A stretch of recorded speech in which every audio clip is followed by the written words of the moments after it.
The thing about Chelsea is life is never boring. Hey chaps, welcome back to ProperChels.tv, your one-stop Chelsea news channel. I'm your host, as always, Logan Blue. Now, let's kick this video off by discussing the elephant in the room, which is, of course, that none of us like to be proved wrong. I mean, it happens more frequently than we would like to admit, but none of us like to be proved wrong, except when you're a Chelsea fan and you've predicted a turgid 1-1 draw away to West Ham, and instead of a turgid 1-1 draw away to West Ham, we get a 3-0 thrashing of the Hammers. Now, God, how good was that? How good was that? As I mentioned in the previous video, West Ham are a tough nut to crack. Not for everyone, certainly like someone like Manchester City or Liverpool, but for Chelsea, because they're the local London rival, West Ham invariably raise their game against us. Even if they're playing, rubbish against everybody else, when Chelsea come to town, lo and behold, they step it up a couple of notches and beat us or we draw. Okay? Now, myself and most of the other YouTube Chelsea commentators were predicting a draw, a 1-1 draw, a 2-2 draw, right? But from 4 minutes in, when Jackson scores and the West Ham defense parted like the Red Sea with Jackson playing the part of Moses, I mean, that was ridiculous. Their defense just fell asleep, absolutely fell asleep. Great run from Jackson, obviously, and a great through ball to get him on his way. But any defense worth the name should have been in a better position to stop that. Their line was far too high, thus allowing Jackson to run on the shoulder and break away to score the first goal. Now, the first goal was, I was about to say fortuitous, in the sense that Jackson nutmegged the keeper, but Areola probably should have done better because the angle was quite acute. But Jackson, just how he got into the penalty area, how he got the run on their right back is beyond me, unless he's as slow as a cart horse, which is what it appeared to be. But I think maybe that it's a combination of their right back being slower than maybe they would like, but also that I think Jackson happened to catch him on the back foot when he was on the front foot. And they say in football that sometimes it's that first half a yard that's in your brain. And I think Jackson today, not always, of course, because sometimes he just, he's like in La La Land, right? Or else he just goes way too early and he's like 2 yards offside. But today he was really, really up for it. And that first half a yard is the turn and the position to run. That allows the player with the ball to see the run is happening and to thread the ball through while he's on side. So anyway, we score the first goal. Fantastic, right? Now, we should have been 2-0 up earlier than we were, because Palmer missed an absolute sitter. Had the goal gaping, like blind Pew could have scored that. Palmer was trying to be too precise and trying to get it right in the corner when he had the whole goal to aim for. And what did he do? He put it past the post. Now that I thought has summed up Palmer's start to the season, right? Barring that one amazing game when he had all those assists, I felt that he's been playing pretty mediocre, to be honest, right? And that's because in the first season, it's almost like everyone gave him a pass for some reason, because he was the young kid, the great unknown, right? But in the second season, after winning all those awards and scoring all those goals and having all those assists, every team is fouling him repeatedly and keeping tight to him and double teaming him when necessary. So he's become very much a peripheral player for Chelsea thus far. And yet he's still got, what, 5 assists, right? And one goal, I think it is. One goal from memory, one goal, which he scored today. But yeah, his shooting boots really haven't been on. He hasn't really made a killer pass since that Wolves game. But today, didn't play that well. Still scored one and really should have scored two. But he was in the position to score the first one, which he missed. Okay, so we won up, and it's easy street. We're just all over them. We have a lot of what I dub sterile possession, which is the ball in our half of the field or around the halfway line, and it's just pass, nice neat triangles, just the sort of things that people do when they play five-a-sides in training. Pass, move, return, pass, move. All of that business, right? It looks neat and it's great ball control, but it doesn't go anywhere, right? We're not progressing the ball. And we were doing a lot of that. And I literally said to the wife who was watching the game with me, I said, God, this sterile possession just does my head in.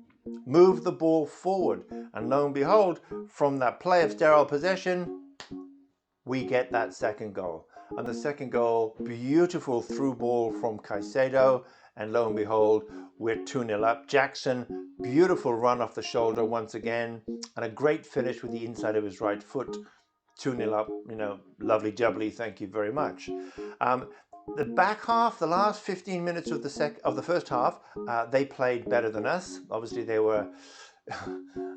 I heard some wag say that maybe the West Ham players thought it was a 3 o'clock kickoff and they weren't quite ready for the 12:30.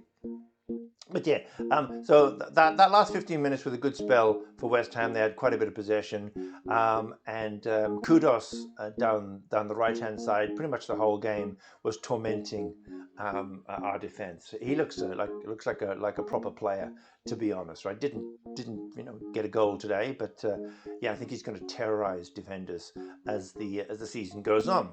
So no, we go in at halftime. We're obviously in the ascendancy because we're 2-0 up, but let's be honest, West Ham have come back in the game. And if they'd started the second half like they finished the first half, maybe they get one back and then suddenly the crowd's on their back and, the Chelsea of the last couple of seasons fold like a pack of cards, and then it's 2-1 and then it's 2-2.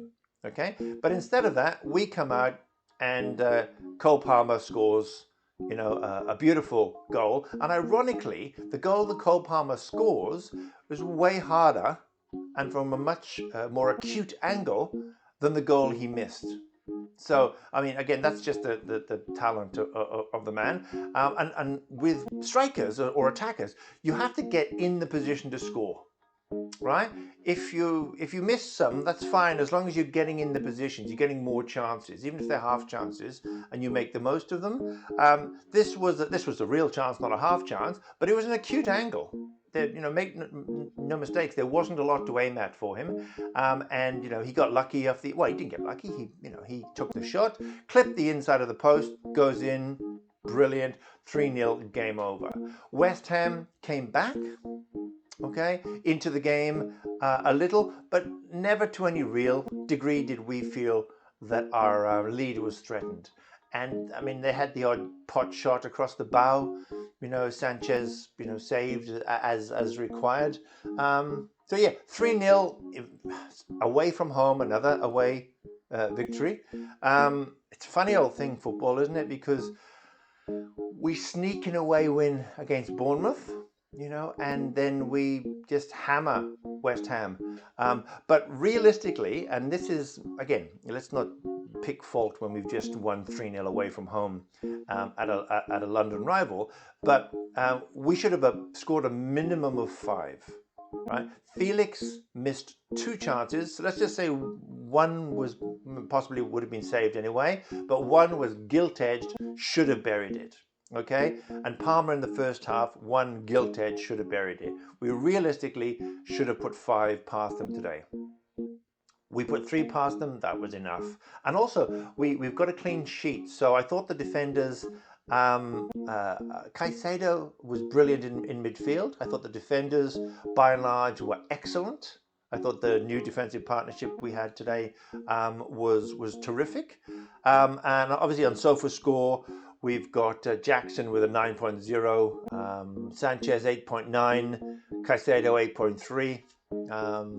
Yeah, I mean, I don't think Sanchez deserves an 8.9. Didn't have a heck of a lot to do, but what he did well, and his distribution, this, much vaunted, much fabled distribution that he's supposedly so good at, he was very good today. And that's 2 games in a row he's been very good. So, don't want to jinx it, but let's hope it continues, because my worry is, probably your worry too, is that he's only one moment away from doing a Sanchez-esque thing of passing to somebody right in front of the penalty area when he could just hoof it. But that's one thing that I really like today in our goals. I just want to reference this, is that historically, right, Chelsea are a counter-attacking team, right? Resolute in defense, like Fort Knox in defense, okay? And I'm thinking the Mourinho era onwards, okay? Solid in defense, fast in counter-attack, like whip it fast. And today we score some beautiful counter-attacking goals. And I remember reading about Enzo when he was at Leicester last season, that they scored a couple of counter-attacking goals, and he went in the press and said that he didn't like them scoring that sort of goals because that meant they didn't have control of the ball, and he didn't want them scoring those sort of goals in the future. He wanted the control of the ball and moving through the phases of play that he's pre-rehearsed in training, which I thought was a bit idiotic, because who cares how you score the goal? However, Enzo for Chelsea seems far more malleable as a manager, and it's great to see, because we all thought maybe he only had a plan A and didn't have a plan B, and you can't just go through season after season with a plan A. You've got to have a plan A, plan B, and a plan C. Anyway, he seems versatile in his tactical approach, and those sorts of goals. Oh my God, I love nothing more than to be. We're in defence, and then a heartbeat later, you blink, and oh my God, we're in. Whoa, he scored. What happened, right? Not every goal can be the Torres versus Barcelona kind of speed of attack, but when they are like that, let's face it, we've got a very, very fast team, right?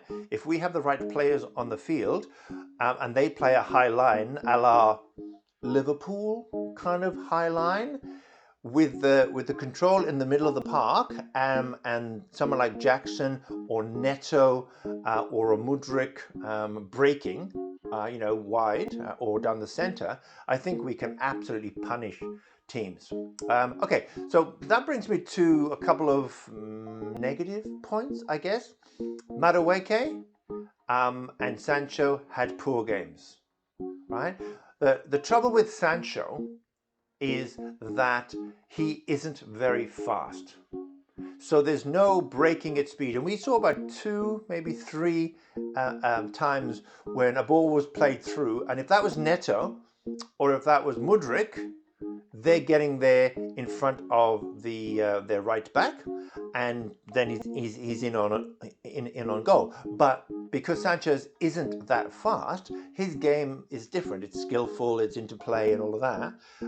He couldn't get there, right? So it does change the way we have to play when we have Sancho starting, right?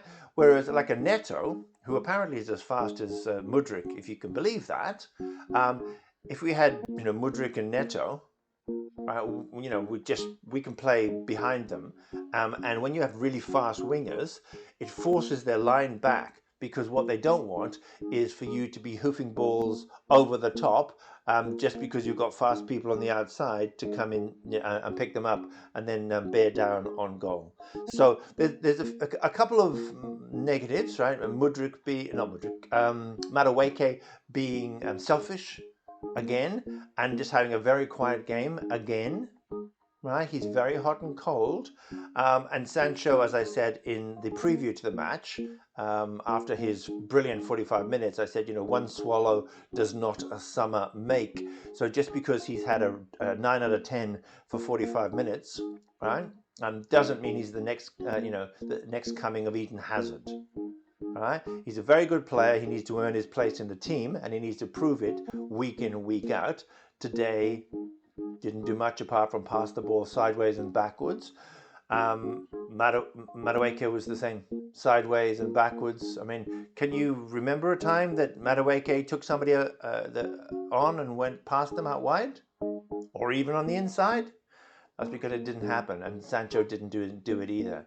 So so there's definitely places in our game that we can improve. But hey, let's not get bogged down in the minutiae and get lost in the weeds when you've just won 3-0 away to West Ham. So yeah, that's 3 away wins on the spin, 2 league wins on the spin. Let's smiles all around. And we always like beating West Ham. I mean, I loved, as I'm sure you did, I loved watching the West Ham fans just bailing at about 60 minutes. It's like half the seats were empty. It was just fantastic. And I saw some footage of Danny Dyer having conniptions when West Ham were losing in one of the stands. That was hilarious. But anyway, brilliant win. 3-0 away to West Ham. Let's do it again next weekend. Okay then, that's all the news that's fit to print, and quite a bit that isn't. As always, thank you again for watching. Don't forget to like and subscribe, and God bless, look after yourselves, and I'll see you in the next one.